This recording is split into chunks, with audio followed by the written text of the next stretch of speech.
Salut à toutes et à tous. Mon invité du jour n'a pas beaucoup dormi ces derniers jours. Il enchaîne les éditions spéciales sur iTélé, la chaîne d'information du groupe Canal+.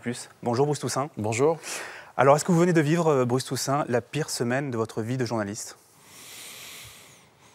En tout cas, la semaine la plus intense, Ouais. probablement. Oui, j'ai pas d'équivalent, même si évidemment ce qui s'était passé en janvier était déjà très, très frappant. Mais oui, cette semaine a été d'une intensité inouïe et on a été au-delà de chacun d'entre nous très marqué par comment dire le nombre de victimes. Il y a eu une très très grande émotion. Ce que je veux dire, c'est qu'on est journaliste, bien sûr, mais on n'en reste pas moins un être humain et voilà, un père, un mari, un ami. Et donc, voilà, j'ai été d'abord touché en tant que citoyen, en tant que Français. Voilà. D'accord. Alors, on va reprendre le fil des événements ensemble, Bruce Toussaint. Mercredi, 4h58, iTélé est la première chaîne à annoncer une opération à Saint-Denis. Et ça bouge ce matin, on va vous en parler, des fusillades à Saint-Denis, des témoins évoquent des tirs et des explosions, on va se rendre sur place. Alors Bruce, vous prenez l'antenne à 7h et l'opération est toujours en cours à Saint-Denis. Comment s'organise le dispositif d'iTélé dans ces conditions-là ? Est-ce que vous avez prévu, voilà, dans ce genre de situation, des opérations pour aller sur place ? Alors, il y a des journalistes qui ont été dépêchés très très vite sur place. Certains qui étaient déjà d'ailleurs en train de se rendre, je crois, sur certains lieux, ont été réorientés vers Saint-Denis. On avait aussi notre spécialiste police-justice qui a fait un boulot incroyable depuis le début des événements, Jean-Michel de Cugis, qui nous informait minute par minute de l'opération et qui nous a dit tout de suite: c'est une opération de la plus haute importance. C'était parce qu'il y a beaucoup de perquisitions depuis le week-end dernier. Donc voilà, tout s'est déployé assez vite. C'est l'avantage d'une chaîne comme iTélé, d'une chaîne d'information en continu, c'est qu'on a l'habitude de gérer des événements comme ça et de se déployer très vite. Donc je crois qu'au final, il y avait 3 équipes sur place qui se sont déployées assez vite. Et puis en plateau, voilà, on a très vite géré cette situation. On a compris assez vite.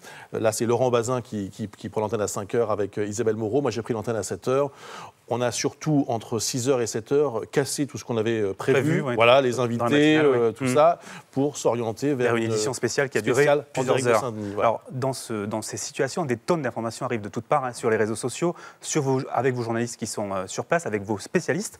Comment on fait le tri ? Qui fait le tri ? C'est vous en plateau qui recevez toutes ces informations et vous décidez de les diffuser ou pas, ou c'est un rédacteur en chef C'est un travail qui se fait conjointement, effectivement, avec la rédaction en chef. Honnêtement, pendant ces moments-là, Twitter, j'ai un œil dessus parce que voilà, j'ai mon téléphone sur la table, mais je n'en tiens pas compte. Ce n'est pas une source d'information ? Non, à aucun moment. Comme ça avait pu être le cas pendant les attentats du 7 janvier, un peu plus peut-être, non ? Pas vraiment. Je crois que vraiment, on a décidé de se fier à notre spécialiste police-justice qui, lui, a des informations, qui a des très bonnes sources, et surtout à ceux qui sont sur place. Un peu avant 7h30, Jamel Mazi, qui est l'envoyé spécial le plus près de l'action, entend des explosions, il nous en parle tout de suite. Voilà, donc, si vous voulez, dans ces moments-là, d'abord, on ne s'occupe pas des confrères. Oui, on ne regarde pas ce que fait la concurrence. Pas dans ces moments d'extrême urgence. Le reste du temps, oui. Je l'avoue. Vous n'avez pas un écran de contrôle avec BFM TV pour savoir ce qu'ils annoncent, par exemple. Pas dans ces moments-là. Honnêtement, c'est pas un sujet. Et c'est pas un enjeu. On fait vraiment confiance à nos infos. Alors, en revanche, ce que je peux vous dire, c'est qu'on essaye d'être le plus rapide possible. On essaie de faire en sorte que cette information recoupée, vérifiée, on puisse la donner le plus vite possible. Qu'elle arrive en premier sur iTélé. Qu'elle arrive en premier sur iTélé. Mais dans ces moments-là, on fait vraiment confiance à nos sources. Alors, l'une des particularités de cette matinée, c'est l'absence d'images, puisque les journalistes ont été tenus à distance. Alors, beaucoup de vidéos amateurs ont circulé. Et sur place, certains journalistes sont prêts à les payer très cher. Regardez. Vous avez vendu combien? J'ai vendu des vidéos. Voilà, des journalistes qui sont venus me proposer de l'argent, donc j'ai vendu. Moi j'ai filmé, moi j'ai fait ton travail. Alors que moi ce que j'ai fait, toi t'as même pas les couilles de le faire. Moi je l'ai fait à 4h du matin. Tu serais sorti à 4h du matin à filmer, alors que ça a des détonations de partout. Alors que tu peux t'en manger une, tu l'aurais pas fait. Ben, moi je l'ai fait. Est-ce que c'est votre rôle de faire ça? C'est pas mon rôle, mais moi je rentre chez moi. Donc maintenant il y a de l'actualité, je sais qu'on peut faire de l'argent. Alors pourquoi pas je vais filmer? Pourquoi je vais me priver de faire de l'argent? C'est un problème de faire. Écoutez-moi, quand vous voyez ça, c'est les journalistes qui m'ont donné ça. Alors Bruce Toussaint, est-ce que iTélé achète des images amateurs sur place dans ce genre de situation? Je crois pas. Je dis je crois pas parce que honnêtement, d'abord j'étais pas sur le terrain et parce que je ne suis pas, je ne dirige pas iTélé, mais à ma connaissance, il n'y a pas eu ce genre de transaction et moi en tant que présentateur, je n'ai pas lancé de séquence de ce genre. D'ailleurs, d'une façon générale, on a, je trouve, diffusé très très peu d'images amateurs. Vous êtes pour ou contre ce genre de procédé? On sait que les médias anglo-saxons, par exemple, envoient une journaliste de la BBC dans le sujet du petit journal qui achète des images pour 400, 500 euros. Je suis plutôt contre. Oui. Parce que je trouve que voilà, on n'a pas à monnayer ce genre de choses. C'est une espèce de business assez malsain, je trouve. Oui. Alors, jeudi matin, vous avez eu la première interview du patron de la BRI sur votre plateau, qui est venu vous raconter les coulisses de cette opération à Saint-Denis. Est-ce que les scoops, dans cette période un peu trouble, ça compte ou pas? Oui. Bien sûr, ouais. Avoir des témoignages qui éclairent d'une façon inédite sur la réalité de ces événements, bien entendu, ça compte. Alors là, en l'occurrence, le patron de la BRI, il vient. Pourquoi il vient chez nous? D'abord, il vient chez nous parce qu'il a une confiance en nous. Oui. Et en votre journaliste police-justice qui En notre journaliste police-justice. C'est quelqu'un que moi j'avais déjà rencontré. Il avait sorti un livre il n'y a pas très longtemps. Il a écrit un polar. J'avais trouvé ça intéressant. Donc on l'avait reçu pour son actualité littéraire, ce qui était un peu original. Il s'en est souvenu. Donc si vous voulez, ça concerne le patron de la BRI, mais c'est vrai pour tous les invités que vous avez en exclusivité. C'est un lien que vous créez souvent sur du long terme. Alors, revenons à la journée de vendredi. Il est 1h12 du matin. Vous êtes en édition spéciale sur iTélé et vous apprenez en direct le carnage au Bataclan. C'est évidemment du côté de la Syrie que se tournent les regards et du côté de l'État islamique. Ce même État Olivier, islamique... je vous coupe parce que nous apprenons qu'il y a une centaine de morts au Bataclan. Voilà.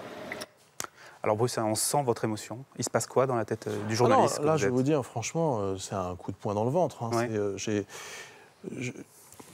Quand je prends l'antenne vers minuit, j'ai bien parfaitement conscience qu'on est face à quelque chose d'une extrême gravité, mais honnêtement, c'est une prise d'otage. On se dit que voilà, il va y avoir une intervention, qu'il y aura peut-être des victimes, bien sûr, on ne peut pas l'exclure, mais à aucun moment, j'imagine qu'il y aura 100 morts. En l'occurrence, ça sera 89 au final au Bataclan. Donc c'est une surprise terrible et c'est un choc. Et je me mets aussi tout de suite dans la tête du téléspectateur qui reçoit lui aussi cette information comme ça. Je pense que ça a été un choc pour tout le monde. Pour tout le monde, pour les journalistes et pour les téléspectateurs. Alors tout le monde a salué la prudence des médias pendant cette période.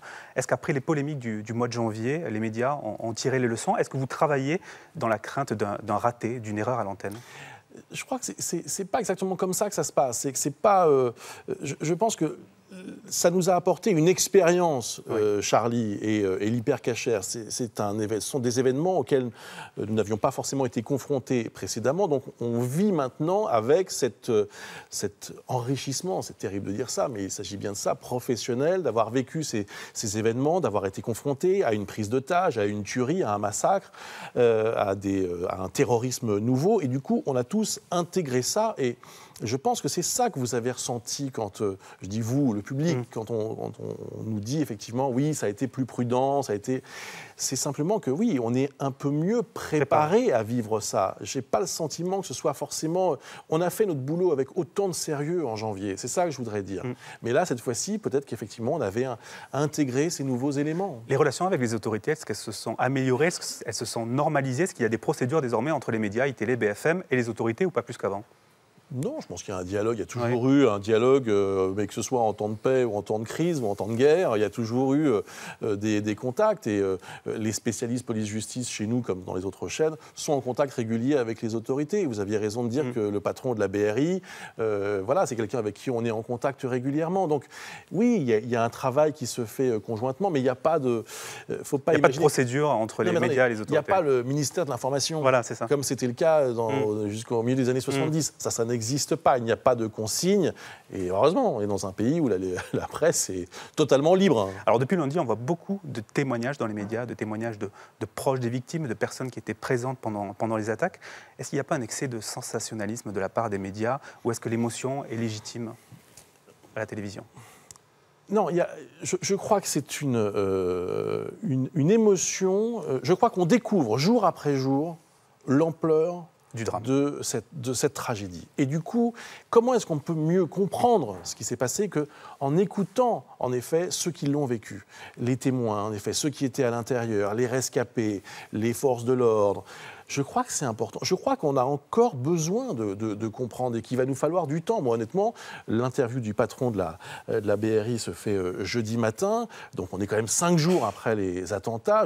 J'en sais encore plus au moment où il nous raconte dans le détail le déroulement de l'opération. Et je comprends encore mieux la folie meurtrière de ces terroristes et l'épouvantable carnage dont ont été victimes ces spectateurs de cette salle. Donc, voilà, et je vais vous dire un truc, ça ne va pas s'arrêter là. Ce n'est pas du sensationnalisme. Là, on fait notre boulot, c'est la vérité qu'on montre. La vérité qui a été montrée. Dernière question très rapidement, Bruce Toussaint. Dimanche, 48 heures après le drame, M6 a diffusé dans l'émission 66 minutes un reportage au plus près de l'horreur. Ils étaient embarqués avec une équipe des pompiers du 12e arrondissement. Ça a été beaucoup critiqué sur les réseaux sociaux. Si vous aviez eu ce document entre les mains, est-ce que vous l'auriez diffusé ?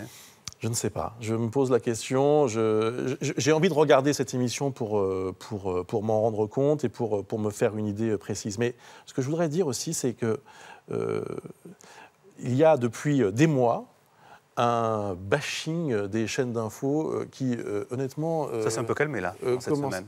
Ah, ça s'est calmé cette semaine. Oui, cette semaine, oui. Donc, si vous voulez, ça fait des mois qu'on explique que les chaînes d'infos sont irresponsables, font mal leur boulot et ne se rendent pas compte de ce qu'elles font. Je crois qu'à l'occasion de ces tristes événements, chacun aura pu constater que iTélé, et tiens, je vais même faire de la pub à mes amis de BFM TV, ont fait un boulot, voilà, digne. Et je crois que c'est important de le rappeler parce que cette espèce de refrain commençait sérieusement à m'agacer. Merci beaucoup, Bruce Toussaint. C'est dit. Merci d'avoir participé à cette émission. Dimanche, Medial Mag avec Thomas Hugues reçoit Yves Calvi, le matinalier de RTL. Merci de nous avoir suivis. À très bientôt.